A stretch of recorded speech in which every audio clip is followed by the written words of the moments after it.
Hello, guys. This is a story all about how my life got turned upside down. So if you have a little minute, just sit right there. I'm going to tell you how I became to have fibroids.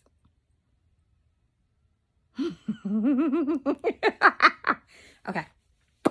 Serious moment.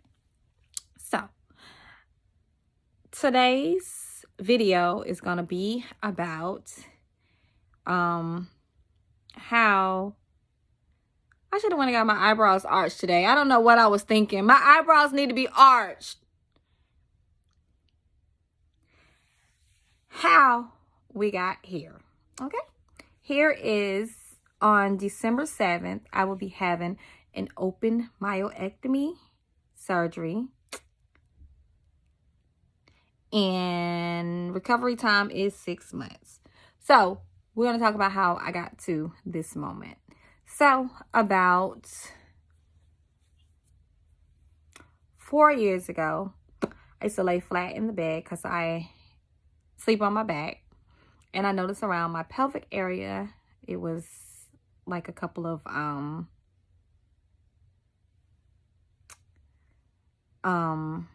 like little lumps, but that I could see and feel at the same time.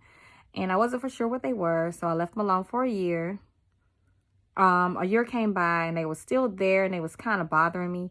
So I decided to take a trip to the emergency room. This was pre-COVID. And I stayed there for about 5 hours. And there they did an ultrasound, a transverse ultrasound as well. And it was said that I had fibroids. So since they said I had many little clusters. But since they were little, I didn't bother them. I just left them alone. And I went about life. Since I knew that they were fibroids, didn't know much about fibroids at the time, so I just left them alone. I figured that if I didn't bother them, they wouldn't bother me. So I left them alone. Period. Okay, so moving on. They told me to follow up with a OBGYN, which I did. And I made that appointment like maybe a month later. I seen her and she suggested little things that I do. One was a hysterectomy. I kept telling her if that was the route that I had to go, that I didn't want to do it because I never, ever wanted a hysterectomy. And so we left it at that. I had to take all my nails off and I left this one on for work, but that's another story.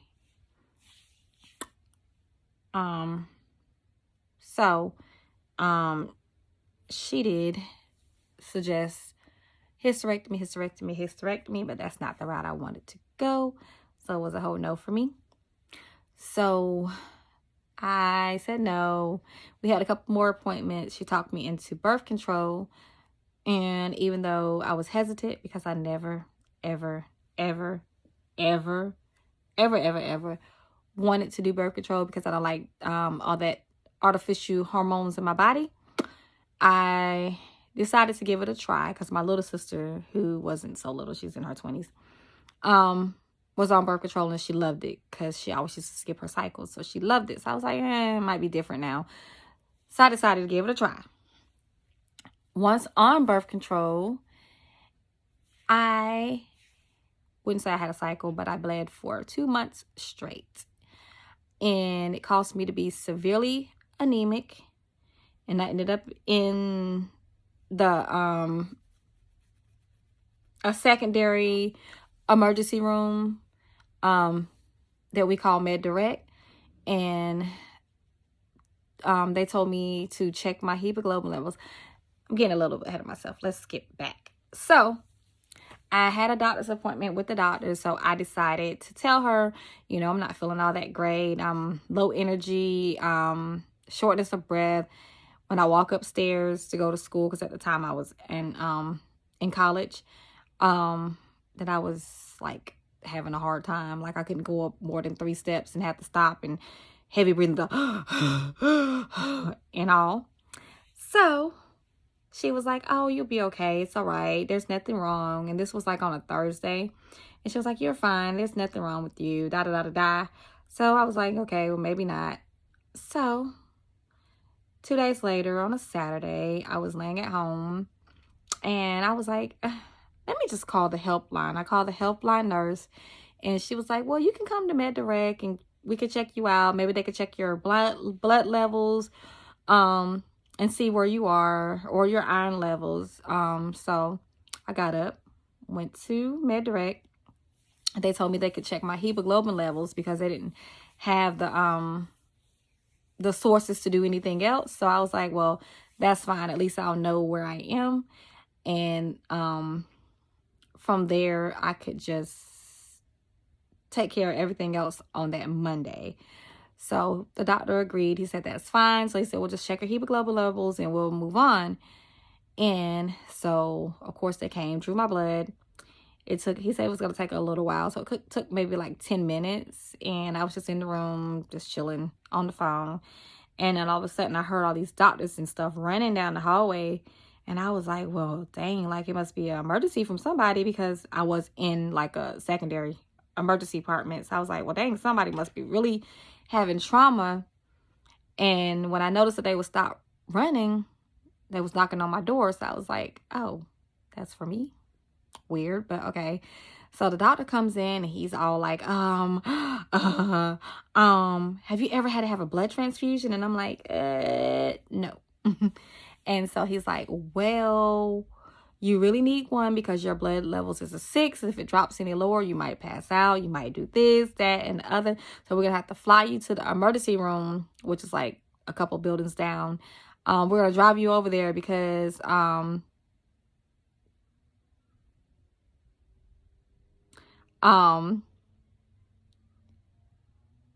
emergency room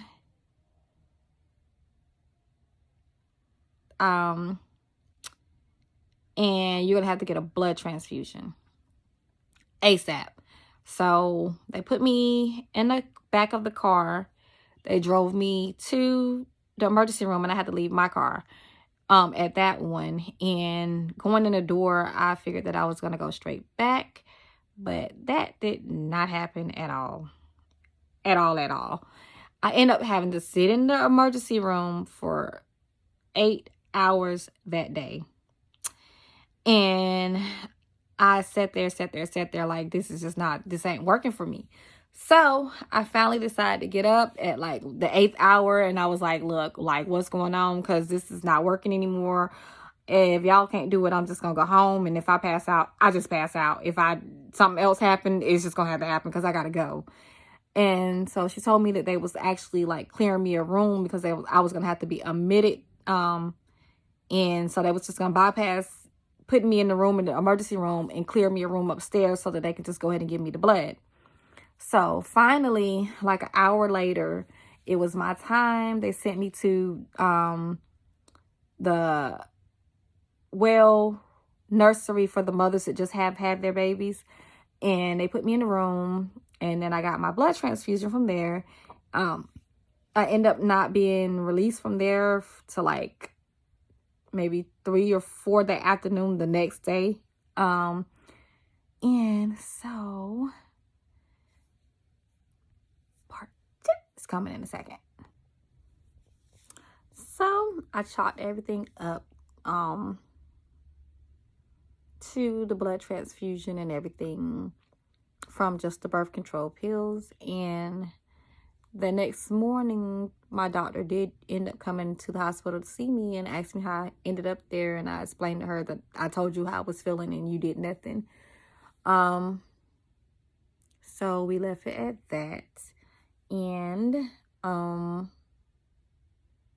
I decided after that, when I went back to see her, to just not do birth control, not do hysterectomy, to just not do anything. And like I said, that was 3 years ago. And I just left it alone. So all of a sudden, this year, we're in 2021. everything's been going pretty well, but I started gaining what I call the COVID weight because, of course, everybody was in quarantine. I had just started a new job, but I figured that I probably was still gaining weight from COVID because I had my fair share of snacks when I got home from work, and I was known as an essential worker because I do work in healthcare, and so I left it at that. So once I started not being able to fit in my clothes anymore, my jeans rather, I was like, something's going on. I don't know what. I can't figure it out, but I need to go on a diet. So then I started cutting back on things and stuff. But when I would go to work or have patients come in, they would all ask me, when was I due? When was I due? What was I having? And was I expecting? Those were the 3 questions that I got often, and I'm just like, expecting to do what? Having what? What you talking about? Me having some? And so I said, well, my stomach does look a little bit bigger now, and so let me just do some research and see what's going on.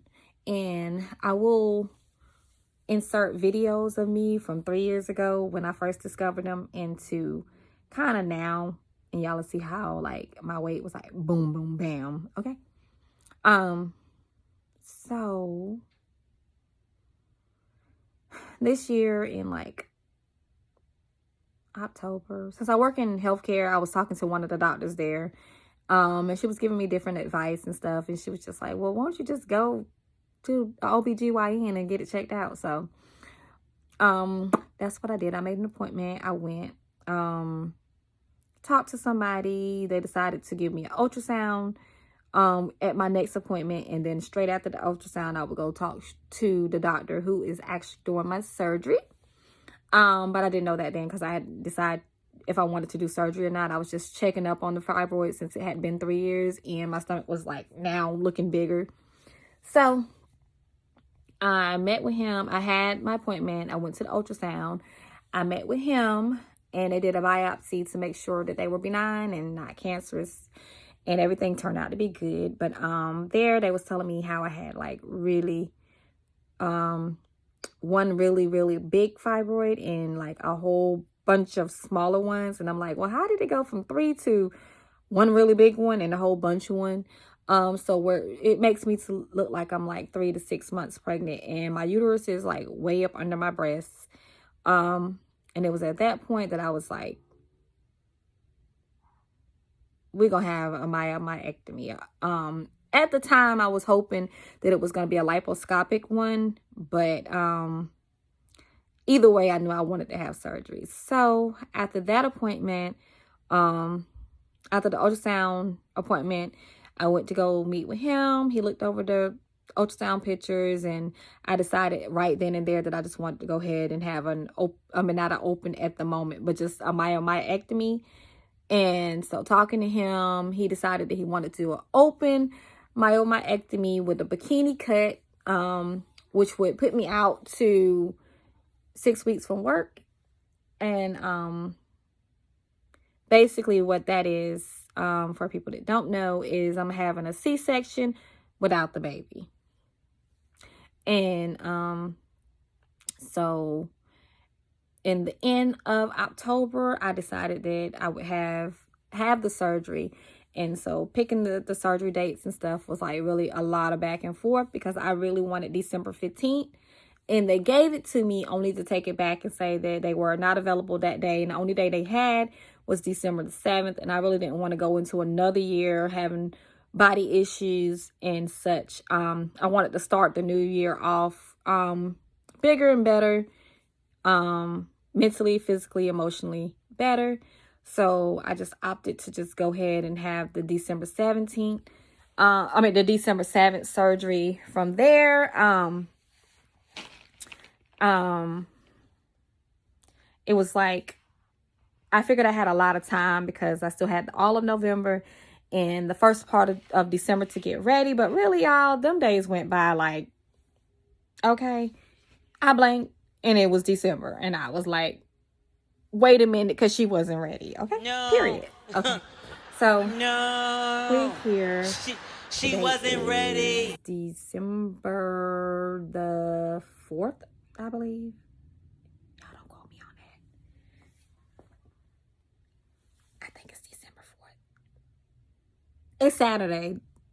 Okay, so it's like 2 days before my surgery. 3. It's the 4th. We're gonna go with the 4th. Okay. And the plan from the doctor is open myomectomy. He said that my recovery time would be at least 2 days in the hospital. And so I have decided to record that journey also from day 1 of recovery up to maybe day 14, 15, maybe 2 weeks in, the real ins and the outs. So y'all got to follow me on this journey. I will do a pack with me video to see, so y'all can see what I'm taking with me to the hospital. I am going to do a pack with me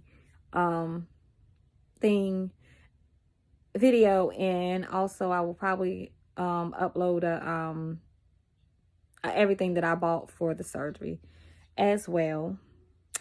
And y'all stay tuned for the next video.